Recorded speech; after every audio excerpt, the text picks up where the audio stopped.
자, 하나님 말씀 사사기 17장 2절입니다.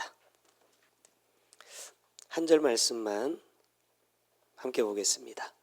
그의 어머니에게 이르되 어머니께서 은 1,100을 잃어버리셨으므로 저주하시고 내 귀에도 말씀하셨더니 보소서 그 은이 내게 있나이다. 내가 그것을 가졌나이다 하니 그의 어머니가 이르되 내 아들이 여호와께 복을 받기를 원하노라 하니라. 아멘. 오늘 말씀의 제목이 철저한 회개와 책망입니다. 사실은 이게 제목이 아니었어요. 지금까지 항상 말씀의 제목은 본문 안에 있는 걸 그냥 그대로 붙였습니다.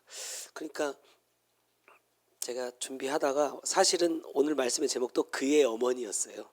그의 어머니였는데 제가 이제 보면서 가만히 곰곰이 생각해 본 거죠. 아, 오늘 말씀의 핵심이 뭐냐 생각하다가 이런 제목도 사실은 필요하겠지만 또 이게 말씀이 우리 가운데 무엇을 말씀하고 있는지 이것을 제목으로 한번 이번엔 잡아봐야겠다 해가지고 오늘 이 철저한 회개와 책망이라는 제목으로 말씀을 나누려고 합니다. 오늘 이 말씀은 우리가 너무나 잘 아는 아주 훌륭한 또 위대한 사건이 마무리된 뒤에 벌어진 일입니다. 그게 누구냐? 사사기 16장에서 누가 등장하느냐 하면 물론 그 앞에부터 등장하지만 삼손이라는 사사가 등장하고 이제 16장에서 마지막 블레셋 사람과 함께 죽음으로써 막을 내립니다. 40년 동안의 통치의 막을 내리고 특별한 사사가 세워지지 않는 이때의 이야기가 또다시 이제 시작되는 장면입니다. 그런데 오늘 이 17장이라는 성경을 보면 사실은 여기에서 등장하는 이 미가라는 사람이 갑자기 등장을 합니다. 근데 이 사람은 우리의 기준으로 보면 존경할 만한 사람이 아닙니다. 본받을 만한 것이 있는 사람도 아닙니다. 어떻게 보면 이렇게 살면 안 된다 라고 해야 할 사람이거든요. 근데 이 사람이 지금 17장과 18장 성경의 2장을 할애해서 이 미가에 대한 이야기들을 하고 있어요. 이 17장을 제가 읽을 때마다 계속 마음에 걸리는 부분이 있거든요. 나중에 이제 살짝 언급을 하겠는데 어쨌든 오늘 이 본문을 보면 어떤 사건이 일어나느냐? 미가의 어머니가 은 1,100개를 잃어버렸다라는 것으로 시작을 합니다. 자, 은 1,100개를 잃어버린 이 여인이 어떻게 해요? 동네방네 돌아다니면서 저주를 퍼붓기 시작합니다. 누가 도대체 내 이 귀한 돈을 가져갔냐 이거예요. 누가 훔쳐갔냐 하면서 돌아다니면서 그냥 저주를 퍼부어. 야, 내 돈 가져간 사람 이렇게 되라 저렇게 되라 하면서 얼마나 무서운 말들을 하고 다녔는지 오늘 본문에 보니까 누가 와요? 아들이 와요. 웬만하면 딱 꼽을 쳐가지고 내가 꿀꺽 할 텐데 어머니가 퍼부은 저주가 얼마나 무서운 말이길래 이 아들이 무서워가지고 그걸 스스로 들고 오느냐 이 말이에요. 이 은 1,100개라는 것을 오늘날의 화폐로 환산을 해보니까 한 3, 4억 정도 되는 돈이래요.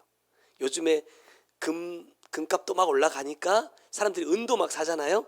그러면 아마 올라가는 가격을 또 추가해서 계산해 보면 한 6, 7억 이상은 되지 않을까. 어느 날 여러분의 집에 놔뒀던 6억이나 7억이 갑자기 없어졌어. 그럼 여러분 어떨 것 같아요? 제정신이 아니죠. 제정신일 수가 없어요. 이 어머니도 충분히 이해가 된다 이 말입니다. 근데 중요한 건 뭐냐면 그 은을 누가 가져갔느냐? 자기 아들이 가져갔어요. 막 저주를 퍼붓고 난리가 났는데 아들이 딱 어머니 사실은 제가 가져갔습니다. 다시 받으세요. 가져오니까 이 엄마가 어떻게 해요? 갑자기 저주를 퍼붓던 그 입으로 축복을 한단 말입니다. 야, 내 아들이 하나님께 복을 받기를 원한다는 거예요. 여러분 이게 무슨 말이에요? 다른 성경의 말씀에도 보면 정말 하나님을 신실하게 믿는 사람이라면 한 입에서 두 가지의 말이 나오면 안 된다요. 축복하는 말을 하고 또 뒤로 돌아서서 저주하는 말을 하면 안 된다는 거예요. 왜? 그것은 내가 온전히 하나님을 믿는 사람이 아니라는 증거라는 거예요. 때로는 나에게 힘들고 어려운 상황, 내가 원하지 않는 환경이 다가와도 하나님을 믿는 사람이라면 그 환경을 통해서 누구를 돌아본다? 나를 돌아본다. 그런데 오늘 이 미가와 어머니의 모습을 가만히 보면 지금 예수를 믿는다라고 고백하는 내 모습과 똑같다는 거예요. 좋은 일이 있을 때는 축복의 말이 끊임없이 나와. 근데 조금만 힘들고 어려워지면요, 저주가 끊임없이 쏟아진다 이 말입니다. 오늘 사사기뿐만 아니라 성경 전체를 통해서 볼 때 하나님의 주시는 복이 지난주에도 말씀드렸지만 이어지지 않는 이유가 뭐냐라는 거예요. 이어지지 않는 이유는 오늘 이 미가의 가정을 통해서 살펴보면 자녀들에게 그 가정 안에서 올바른 신앙의 교육이 되지 못했기 때문이라는 겁니다. 어찌됐든지 간에 자녀들이 그 부모로부터 신앙을 상속받지 못하면요, 하나님의 복도 이어지지 않습니다. 사사기가 다 끝나고 나면 이스라엘의 마지막 사사라고 불려지는 사무엘이라는 사람이 등장합니다. 여러분도 잘 아는 것처럼 이 사무엘이 믿음이 대단한 사람입니다. 나중에 사무엘의 사역을 딱 마무리할 때 백성들 앞에서 이렇게 말합니다. 야, 혹시 내가 너희들한테 잘못한 거 있으면 말해. 너희들을 섭섭하게 한 거 있으면 말해봐. 또 내가 너희들 걸 몰래 이렇게 꿀꺽한 게 있으면 다 고발해. 다 말해. 아무것도 없어요. 사무엘이 백성과 굳게 약속한 것 한 가지가 있습니다. 그게 뭐죠?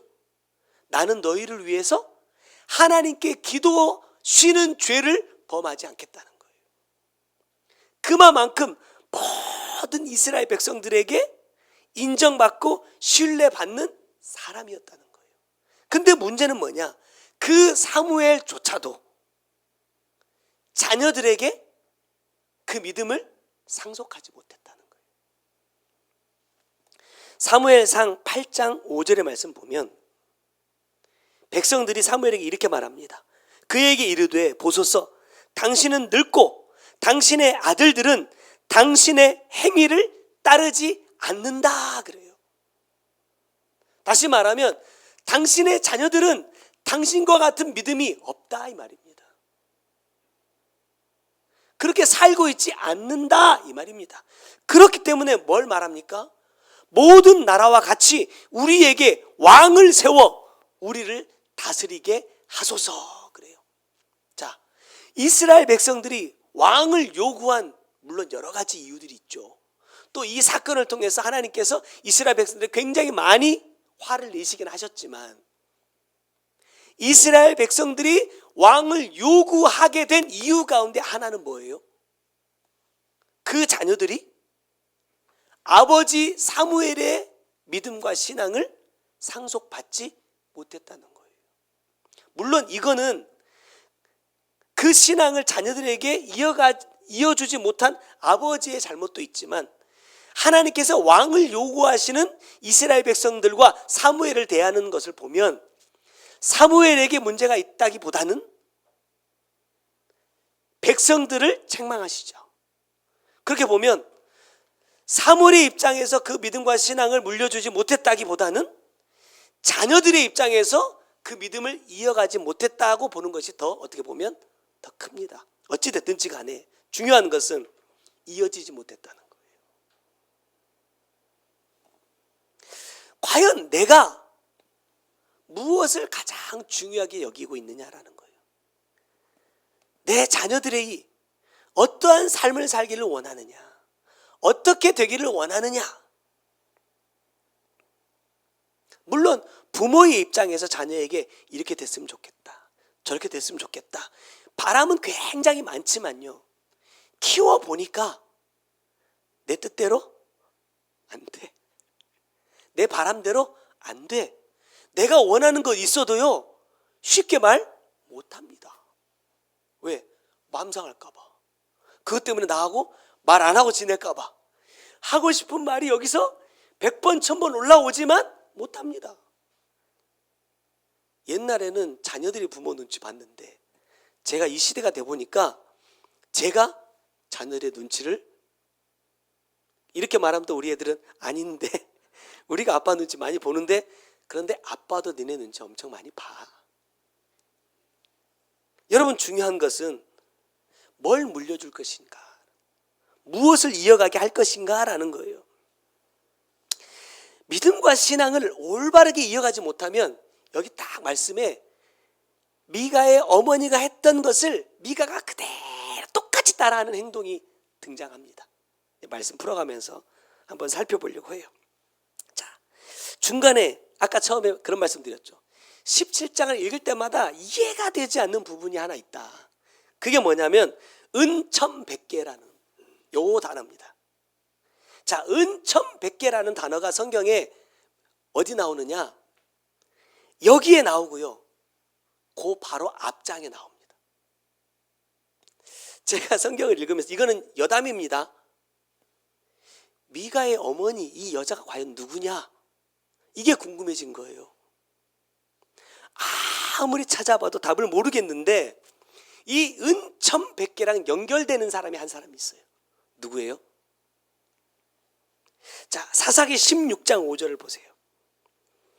블레셋 사람의 방백들이 그 여인에게로 올라가서 그에게 이르되 삼손을 꿰어 무엇으로 말미암아 그 큰 힘이 생기는지, 그리고 우리가 어떻게 하면 능히 그를 결박하여 굴복하게 할 수 있는지를 알아보라. 그리하면 우리가 각각 뭘 줘요? 은천백개를 너에게 주겠다, 이렇게 말했다는 거예요. 누구예요? 그가 누굽니까? 삼손을 블레셋 사람에게 팔아먹은 드릴라라는 여자가 있어요. 그렇다는 건 아니에요. 마가의 어머니가 이 여자다라는 건 아니에요. 제 혼자 합리적인 의심을 해보는 겁니다. 이 은천백개가 도대체 어디서 왔냐 해보니까 바로 앞장에도 있더라고요. 이거 계속 가면 이제 삼천포로 빠질 수도 있으니까. 자, 이 미가와 어머니를 보면서 그런 생각을 했어요. 야, 참 신앙이 희한하다.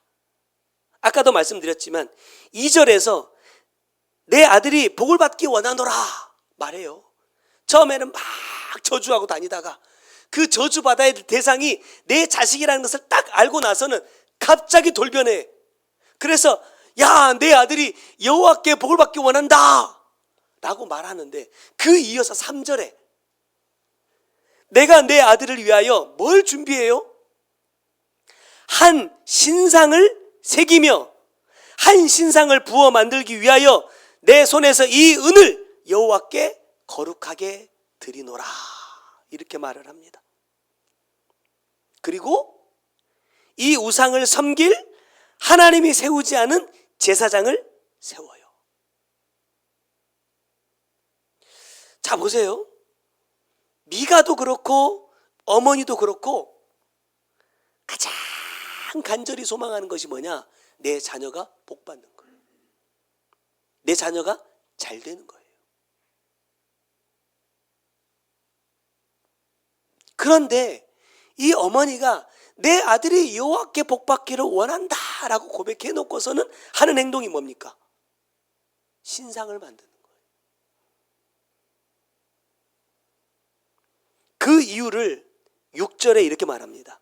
그때에 이스라엘의 왕이 없었으므로 사람마다 자기 소견에 옳은 대로 행하였더라.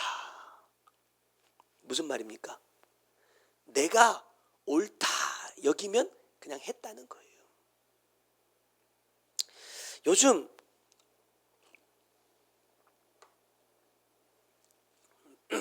나라가 좌우로 갈라지더니 덩달아 뭐도 갈라지고 있어요? 교회도 갈라지고 있습니다. 제가 잠깐 보니까 뭐 광화문파와 여의도파로 또 교회가 또 나눠지고요.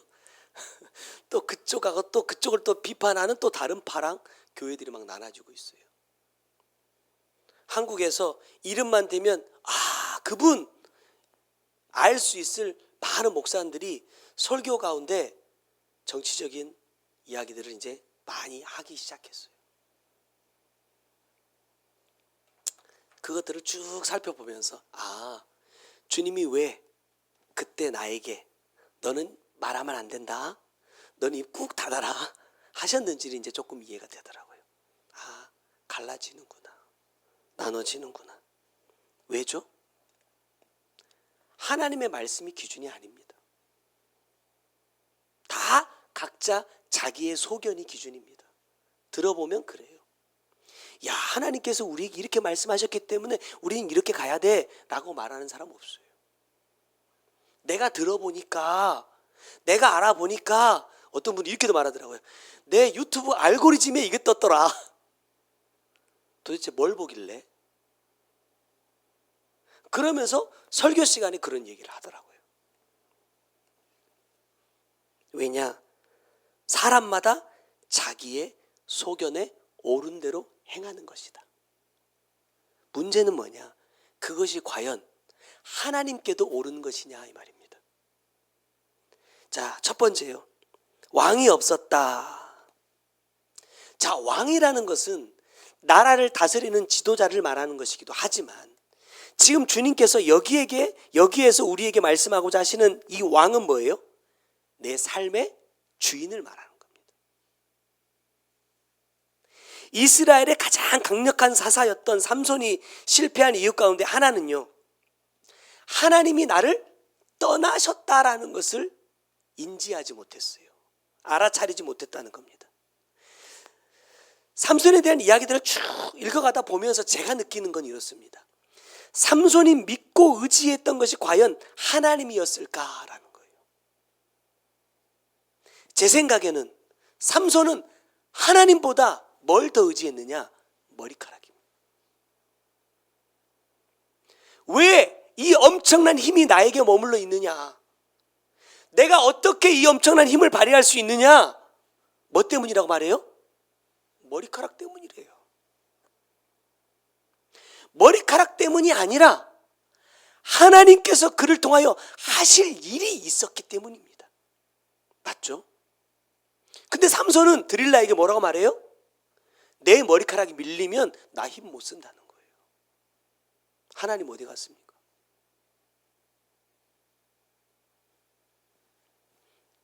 하나님의 영이 그를 떠났음에도 그에게 머리카락이 남겨져 있기 때문에 블레셋이 당신을 붙잡으러 왔다 라는 이 말에 사사기 16장 20절에 삼손이 이렇게 말합니다. 내가 전과 같이 나가서 몸을 떨치리라 그랬어요. 이 말은 무슨 말입니까? 내가 가서 한 방에 끝내버리겠다 이 말이에요. 근데 여러분 보세요. 이 삼손이 이전에도 이 같은 일이 있었어요. 삼손이 블레셋 여자랑 결혼하려고 내려갔다가 그 사람들에게 퀴즈를 냅니다. 아무도 풀 수 없는 퀴즈예요. 그러니까 이 마을 사람들이 와가지고 이 아내를 협박하죠. 야, 이 정답 우리한테 안 가르쳐주면 너희 아버지 너희 집 다 불살라서 죽일 거야 라고 말하니까 그때부터 이 여자가 매일 울면서 삼손한테 답을 알려달라고 요구를 해요.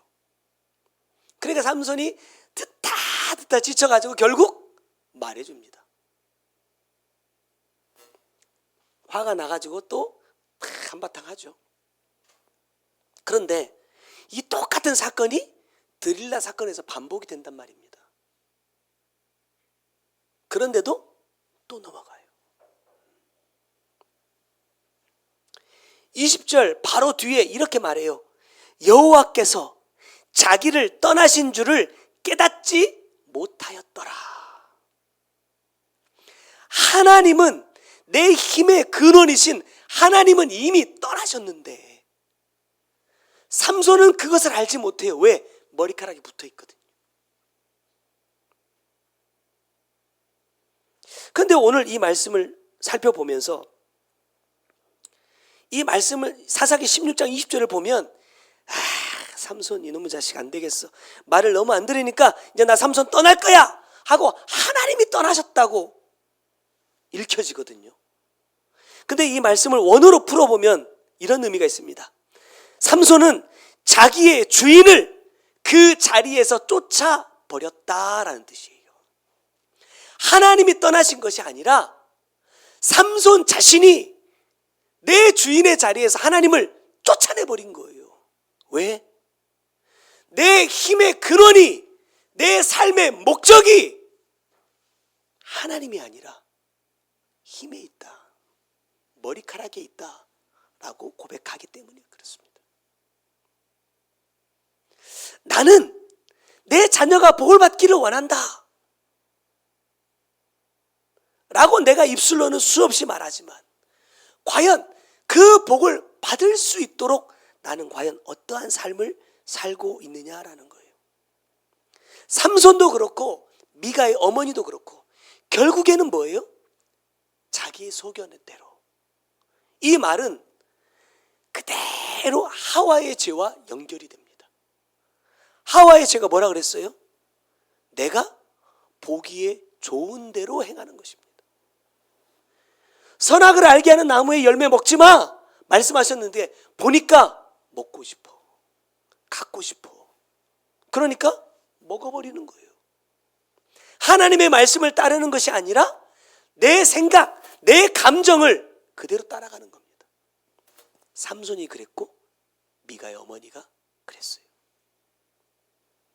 그런데 이들의 입에서는 끊임없이 뭐가 나와요? 하나님이 고백됩니다. 하나님의 은혜가 고백되고 하나님의 복이 고백이 됩니다. 문제는 그것이 하나님과 무슨 상관이 있느냐라는 거예요. 내가 보기에 좋은 것, 내가 행하고 싶은 대로 행하는 이 죄가 왜 나를 찾아오느냐? 다시 말씀드리지만 내 주인을 그 자리에서 쫓아내버렸기 때문이라는 거예요. 지금 우리가 돌아봐야 할 것은, 지금 내가 회개해야 할 것은 뭐냐? 과연 이 주인이 자기 자리에 계시냐 이겁니다. 지금 무엇이 내 생각의 주인이 되었느냐, 무엇이 내 마음의 주인이 되었느냐라는 거예요. 여러분, 내가 어떤 상황이나 사람에 대해서 시기하고 질투하는 것도요, 뭐예요? 내가 주인이기 때문에 하는 겁니다. 왜? 내 감정을 내가 따라가는 거잖아요. 우리 주님의 입장에서 이 땅에 오셔서 당하신 많은 사건들을 보면 얼마나 하고 싶은 말이 많아요. 얼마나 해명하고 싶은 것들이 많아요. 그런데 안 하더라는 겁니다. 왜? 주님이 원하시지 않는다는 거예요. 나를 보내신 아버지께서 그것을 원하시지 않는다. 아버지께서 나에게 원하시는 건 뭐예요? 죽는 겁니다. 야, 네가 이 땅에 가가지고 하나님이 얼마나 능력이 있는지 능력을 나타내 보여. 막 죽은 자도 살리고 막 기적을 나타내가지고 네가 진짜 하나님이라는 것을 사람들에게 보여줘. 이게 목적이 아니었다는 거예요. 성경에 기록한 말씀대로 가장 보잘것없고 가장 연약하고 가장 억울한 죽음을 당합니다. 왜?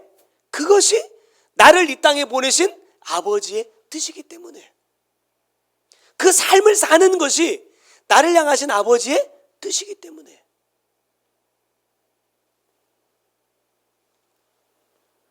아름다운 말, 남들에게 보이기 위한 삶이 여러분 중요하지 않습니다.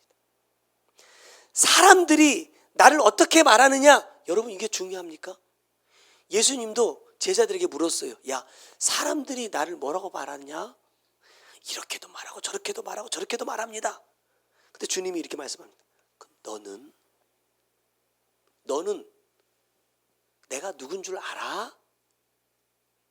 내가 누구인지 네가 정말 알고 있느냐를 물으시는 거예요. 그때 베드로가 한 고백이 뭡니까? 결론이 이렇습니다. 당신이 내 주인입니다 하는 거예요. 내가 그것을 알고 있느냐라는 거예요. 내 주인 누굽니까? 나는 누굴 위해 삽니까? 무엇을 목적으로 살고 있습니까?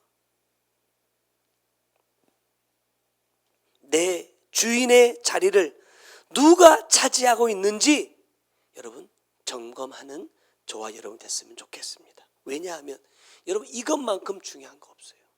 이걸 놓쳐버리니까 어떻게 하느냐? 내 아들이 복받기를 원하면서도 우상을 만들어요.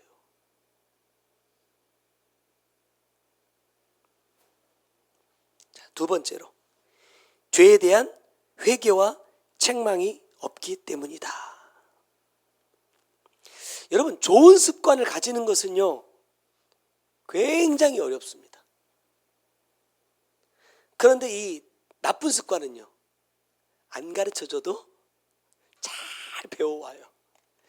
제가 요즘 운동을 시작을 못하고 있어요.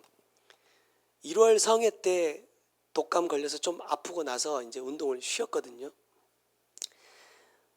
등록은 해놨는데 못 가요. 왜? 안 가지는 거예요. 그렇게 추운 날도 힘들어도 피곤해도 그냥 갔거든요. 무조건. 근데 와 거기가 안 가지는 거예요. 그래서 야 이번 주는 꼭 가야지 하고 벌써 이제 2월 말이 돼버렸어요. 안 돼. 다시 시작하는 게 안 돼. 왜? 그거 하면 또 몸살 날 것이고 또 아플 것이고 또 과정 또 겪어야 되는데 또 이번 주 말이면 또 어디 가요? 미국 가야 되잖아요. 그럼 일주일 또 쉬어야 돼요. 그 갔다 와서 또 시작해야 돼. 차라리 그냥 갔다 와서 시작할까? 이 생각이 지금 막 머릿속에서 막 돌고 있습니다. 자, 사진 띄워줘 보세요. 여러분 이게 뭐 같아요? 이게 우리 미 책상입니다. 제가 하루에도 몇 번씩 우리 아들한테 이렇게 말해요. 우리 마 책상 정리 좀 해. 여러분 어떻게 보이세요? 이 왼쪽은 이렇게 오른쪽은 이렇게 이거 그나마 조금 정리해 놓은 거 다시 이제 원상복구가 된 거거든요. 아무리 말을 해도 말을 안 들어요. 그러면서 우리 미가 저한테 이렇게 말했어요. 아빠 이게 너무 좋아. 왜냐? 내가 좋아하는 게 책상 위에 다 있어. 그래서 뭐든지 내가 장난감 갖고 놀고 싶다 그러면 여기 있어. 공부해야지? 그럼 여기 있어. 내가 좋아하는 게 다 책상 안에 다 나와 있으니까 찾을 필요도 없고 원하는 거 바로바로 할 수 있어서 너무 좋아. 그래서 정리를 하지 않는다는 거예요. 굉장히 논리적이죠? 설교 끝나고 나 혼나겠다 이제. 우리 아들 표정을 보니까. 근데 제가 볼 때는요 속이 터지는 거예요. 왜? 정리 좀 했으면 좋겠어. 장난감은 좀 장난감대로, 책은 좀 책대로. 뭔가 우리 막 뭐 어디 있어? 그럼 막 밑에 막 들어서 찾지 않고 바로바로 찾았으면 좋겠는데 그게 안 되더라는 거예요. 아무리 말하고 아무리 치워줘도 안 돼요. 그래서 제가 오늘 공개적으로 한번 여러분에게 보여드린 겁니다. 제가 예전에 그런 얘기를 한번 한 적이 있어요. 오락실이 너무 가고 싶어가지고 근데 돈이 없으니까 이렇게 지나가다가 그때는 옷장이 있어도 아버지가 옷장에다 옷을 잘 넣어놓지 않았어요. 바지들을 막 이렇게 그 벽에 이렇게 모습처럼 박아놓은 옷걸이에다가 걸어놓으셨는데 지나가는데 동전이 찰랑찰랑 하는 소리가 딱 들리는 거예요. 그래서 넣어봤더니 제 그 초등학교 때 손으로 다 안 집어질 정도 동전이 많은 거야. 상식적으로 이해가 안 되죠. 엄청 무거운데 그걸 왜 거기다 넣어놓는 거예요? 나중에 아버지한테 다시 한번 물어봐야겠어요. 근데 너무 많으니까 나는 모를 거라 생각하고 정말 200원 딱 가져왔어요. 왜? 100원은 교통비로 써야 돼. 우리 동네는 전라북도 장수군 계내면 명덕리 삼양마을이거든요. 저 60년 고개, 경상도로 넘어가는 고개 바로 밑에 있는 동네라서 그런 시설이 없어요. 그래서 오락실을 가려면 버스를 타고 계내면까지 가야 돼요. 그러니까 그때 초등학생 버스비가 50원.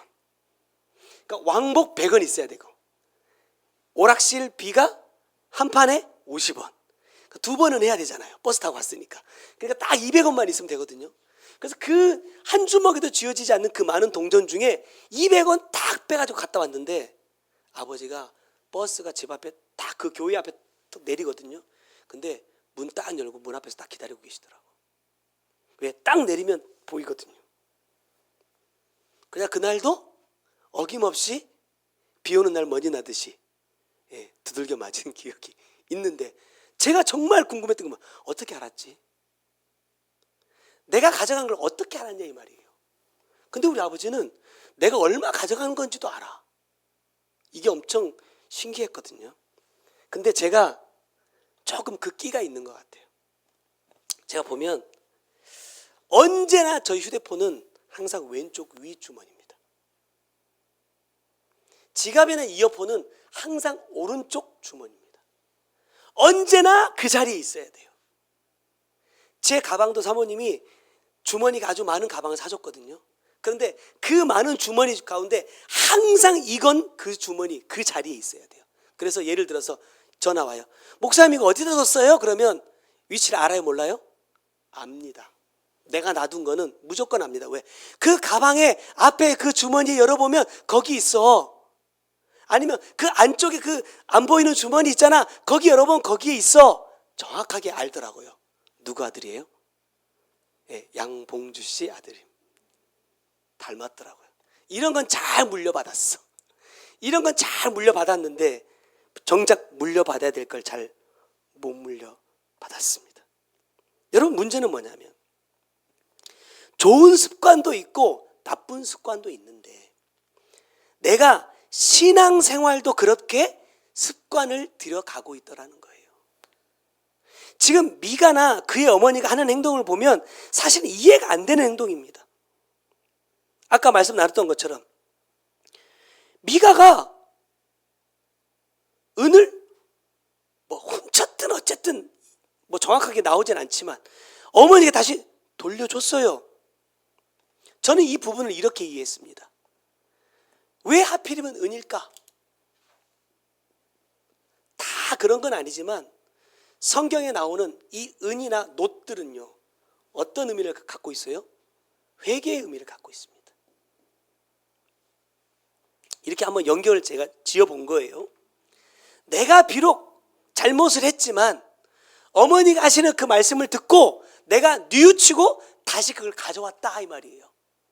이 말은 이 아들의 입장에서는 뭐 하기를 원했어요? 회개하기를 원했어요. 엄마한테 정말 용서받고 싶었어요.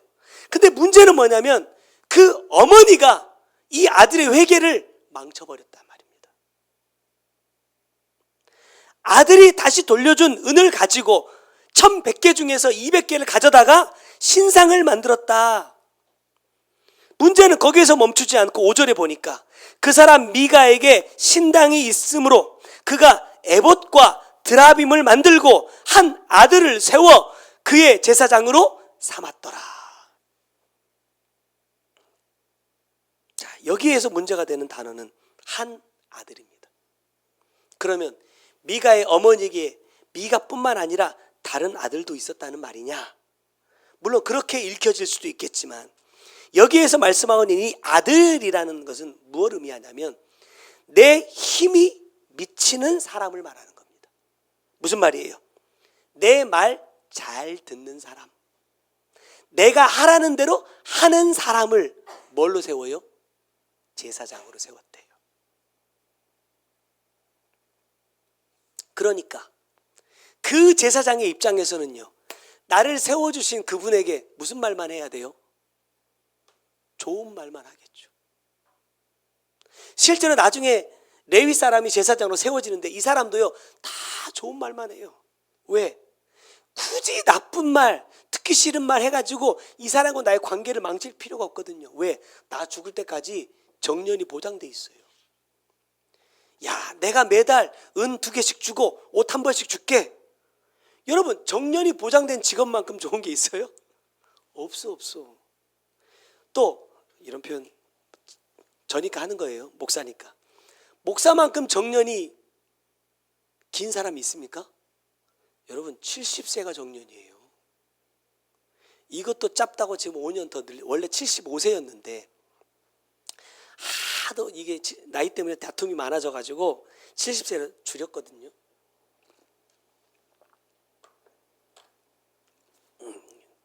복잡하니까 그런 얘기는 하지 말고 어쨌든지 간에 서로 좋은 얘기만 하는 관계. 어떤 분들은 이 장면을 교회의 모습이다라고 말씀하시는 분들도 계시더라고요.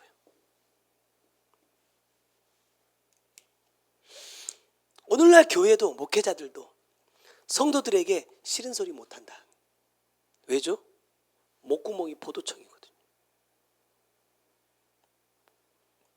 그래서 서로 좋은 얘기 덕담 주고받고 화기애애한 분위기 만들어주면 사람들이 몰려들고 그냥 알아서 신앙생활 한다는 거예요. 근데 나중에 보니까 유다 베들레헴에서 한 레위인이 미가의 집에 오게 되고 이제 그를 또 제사장으로 삼게 되는 사건이 벌어집니다. 11절에 그 레위인이 그 사람과 함께 거주하기를 만족하게 생각했으니 이는 그 청년이 미가의 아들 중 하나같이 됨이라. 처음에 미가의 집에 세워졌던 제사장은 누구의 아들처럼? 미가의 어머니의 한 아들처럼 세워져서 쓰임 받았는데 미가가 그 어머니의 신앙을 그대로 잘 물려받았어요. 그래서 레위 사람 이 제사장도 누구처럼 해요? 자기 아들처럼 하더라 이 말입니다. 여러분, 좋은 의미예요, 나쁜 의미예요? 이 사람들이 끊임없이 입으로 고백하는 것은 하나님의 복입니다. 하나님의 은혜입니다. 야, 네가 하나님께 복 받기를 원한다. 네가 하나님의 말씀 안에 잘 되기를 원한다 라는 말이에요. 그런데 왜 그들의 삶은 내가 말하는 것과 다른 삶을 살고 있을까? 왜 그들의 삶을 통해서 맺어지는 열매는 하나님이 원하시는 것과 다른 열매들이 맺어져 가고 있을까라는 거예요. 이유는 뭐예요? 각자 소견에 좋은 대로 행하기 때문이라는 거예요. 여러분, 내가 주인 되면 안 됩니다. 결혼해서 사는 부부도 마찬가지잖아요. 아내가 내 겁니까? 내 소유입니까? 그렇다고 생각하면 계속해서 내가 원하는 거를 말할 거예요. 나 이거 싫어하니까 이렇게 해라, 저렇게 해라, 이거 해라, 저거 해라. 자녀들도 마찬가지죠. 내 자식이니까, 내 소유니까 야 이거 해, 저거 해 하게 될 거라는 거예요. 이 레위인도 자기의 필요를 채워주니까 만족하고 하나님의 말씀을 따르는 것이 아니라 미가의 아들들 중 하나처럼 미가의 말을 따르는, 이런 표현 참 저도 학교 다니면서 제일 듣기 싫었던 말이에요. 싹군. 싹군이 돼버렸어요. 나중에 이 레위 사람이 뭐 하죠? 이제 다음 주 말씀으로 이제 나누려고 준비하고 있는 게 단지파에 대한 이야기인데, 단지파 사람들이 딱 왔을 때 레위 사람이 어떻게 해요? 따라가 버려요. 왜요? 이 사람들이 이렇게 말합니다. 야, 한 사람의 제사장이 낫냐, 한 지파의 제사장이 낫냐? 제 목사입니다. 저한테 그대로 이 말씀을 그대로 적용을 해봤어요. 야, 10명 모이는 교회에서 목회할래? 1000명 모이는 교회에서 목회할래? 그럼 어디로 가요? 그게 나쁘다는 얘기 아니에요. 그게 하나님의 뜻이면 가야죠. 하지만 기준이 뭐예요? 나예요. 내 만족이에요. 그러니까 이 사람은요, 미련을 두지 않고 가는데 뭘 가져가요? 이 우상을 가져갑니다. 드라빈과 에봇을 가져갑니다. 누구 건데요? 미가 거예요. 자기 거 아니에요.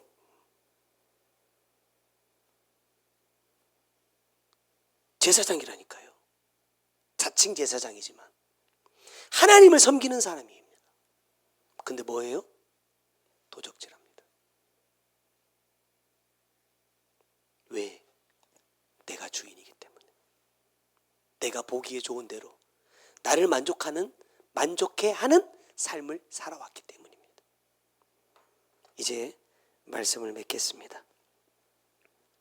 문제는 죄에 대한 회개를 가르치지 않았고 잘못된 것을 책망하지 않았기 때문에 좋지 않은 그 습관이 내 자녀에게도 그대로 이어져 갔다는 거예요. 성경에는 이런 표현이 있습니다. 복에 복을 더한다. 너무 좋은 표현이지만 이 말씀에 항상 이어 따라오는 건 뭡니까? 죄에 죄를 더한다라는 말씀입니다. 내가 어떠한 길로 행하느냐에 따라서 복을 더할 수 있어요.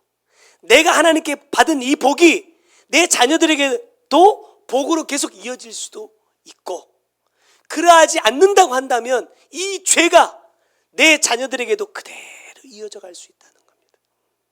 죄의 결국은 뭡니까? 사망입니다.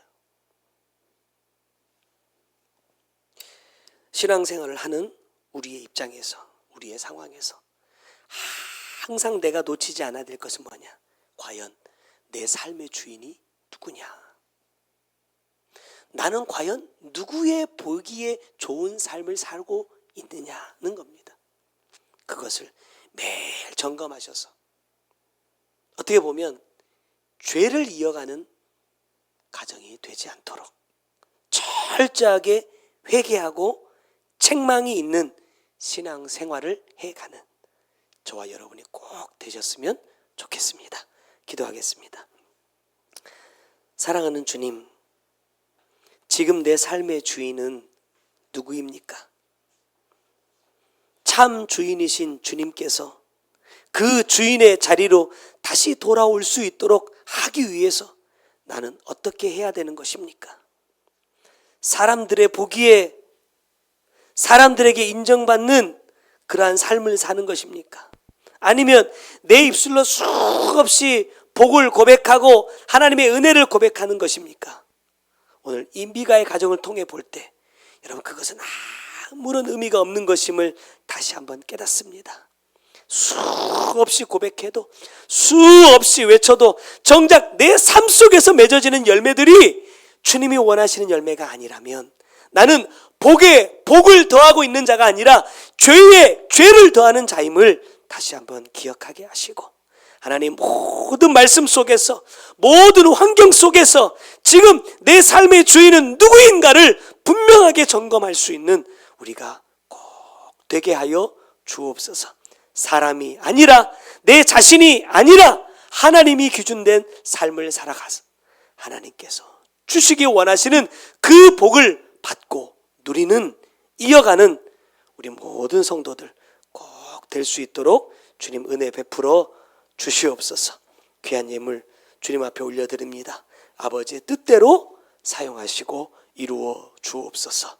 지금은 우리 구주 예수 그리스도의 은혜와 아버지 하나님의 크고 놀라우신 사랑과 성령님의 감화 감동하시고 역사하시며 보호하시는 귀한 은혜가 오늘도 내 삶의 주인이 누구인지 돌아보기를 원하고, 내 잘못된 삶에서 철저하게 회개하고 책망받고 돌아서기 원하는 주의 사랑하는 성도들 머리 위에와 그들의 가정과 삶의 모든 터전 위에 이제로부터 영원토록 함께 계실지어다.